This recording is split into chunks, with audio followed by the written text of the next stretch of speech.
Setelah Suzuki dan Aprilia mengumumkan keikutsertaan di MotoGP, kini KTM juga berencana melakukan hal serupa. Merek asal Austria itu punya kuda pacu baru khusus untuk melibas aspal trek MotoGP. Versi prototipe akan diperkenalkan pada 2015, setelah itu uji coba dan pengembangan akan terus berlangsung sepanjang 2016. Bila semua berjalan sesuai rencana, motor baru KTM siap menjadi kontestan MotoGP di musim 2017. Menurut CEO KTM, mereka akan balapan di kelas utama, dan ia juga menyatakan KTM akan masuk bukan sebagai tim factory.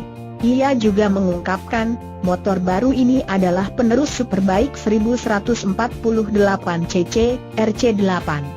Dilengkapi berbagai fungsi motor balap, mesin V4 1000cc, rangka tubular seperti unit Moto3, dan suspensi mirip sepeda motor KTM di kelas Moto2. Semua spesifikasi dibuat hanya untuk dipacu di trek.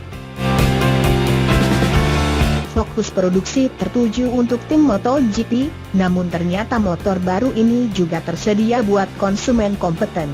CEO KTM mengatakan 100 unit tersedia sepanjang tahun, tapi setiap unit dijual tidak akan murah, berkisar 200.000 sampai 267.000 dolar Amerika atau berkisar 2,3 sampai 3 miliar rupiah.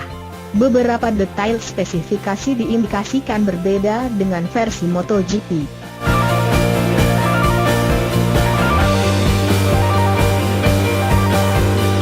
Dan itulah pemirsa, KTM akan ikut dalam balapan kelas MotoGP 2017. Dan semoga informasi ini bermanfaat bagi Anda semua.